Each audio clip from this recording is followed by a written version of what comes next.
I have this little cutoff wheel. It's basically perfect for this kind of use. Just like to keep it square by putting the battery down on the top.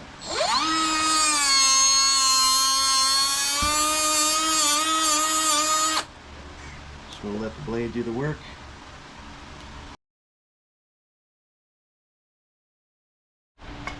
Alright, so you're probably wondering why I didn't put a tape stripe on this before I cut it. Well, that does work, but I find the bigger the hose, the less it's necessary. But you know, when you're using a cutoff wheel that burns rubber, you just gotta trim off the excess crunchy stuff where the rubber has melted, and so if there's no like chunks hanging out on the edge, it's not going to impede your ability to run that fitting on. So let's try it and see if I'm right. I could be wrong, actually. I probably am wrong, actually. We'll see. We will see. So I've got a 180 here. And you'd think this stuff would be super, super expensive, this Red Horse stuff. It is really, really nice quality. And they do the screen printing of their logo. It's nice stuff. I've never used it before, and I'm a fan. So honest review here. They haven't supported this at all. They're not sponsoring me, but this is a real world review, and in my opinion, it's an honest review because I paid good hard money for this stuff. But AN stuff is usually so expensive. Like each one of these fittings are typically, you know, 45 bucks, which is insane. But if you want the nice stuff, you're gonna have to pay for it usually. It's always pleasantly surprising to not have to pay the big bucks when you find a nice product like this. But I should probably stop talking before I just put it on the car.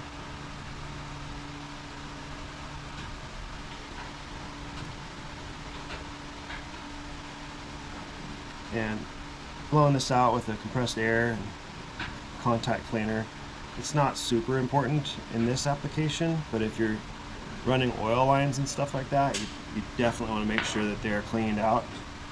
So running fluid through them is probably a better idea, and then blasting it out with air. Make sure you guys can see.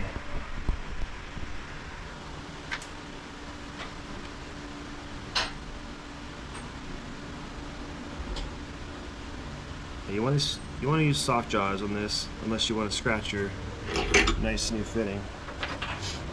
Again, it's not totally necessary.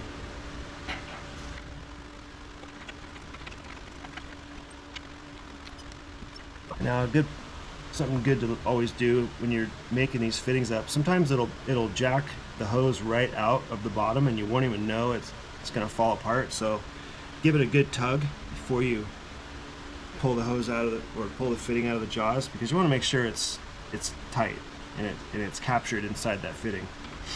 Otherwise, you'll find out the hard way, which could be a fire. So, all right, let's put this on.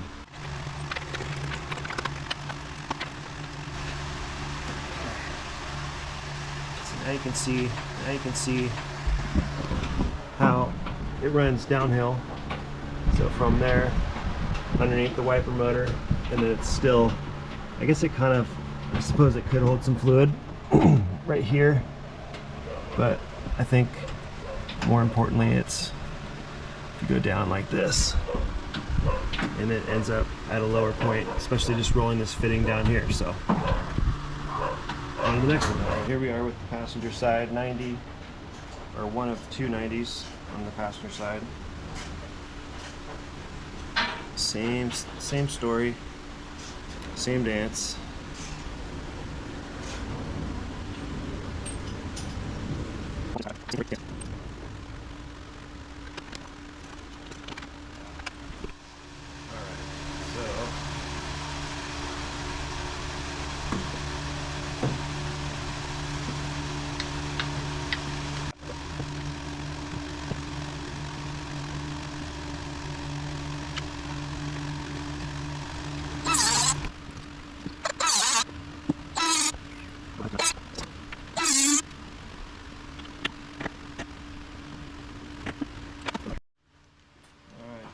twine.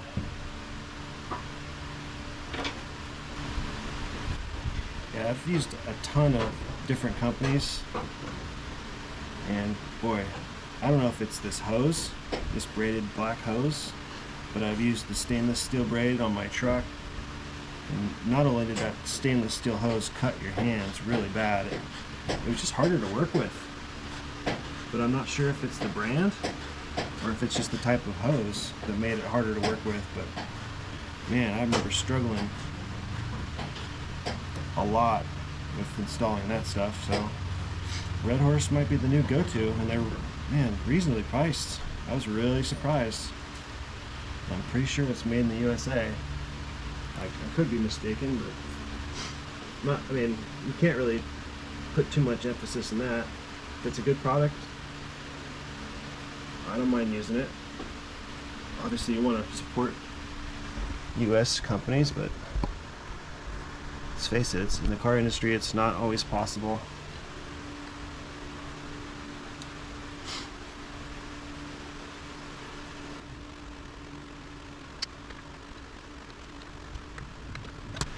Yeah, it's not always possible to get these lines or the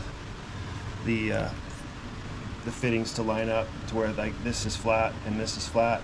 It just depends on where you index the collar. So sometimes you get lucky, sometimes you don't. But luckily the swivel heads are a thing.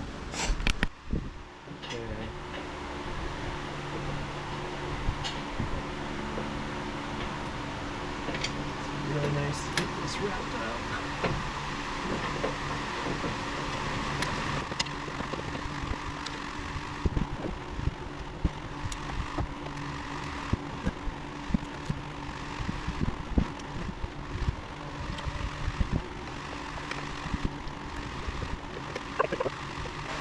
The cool thing about these swivels is that if you want them in a specific direction, like say how this guy was pointed over there more, once you tighten them down, they'll stay put.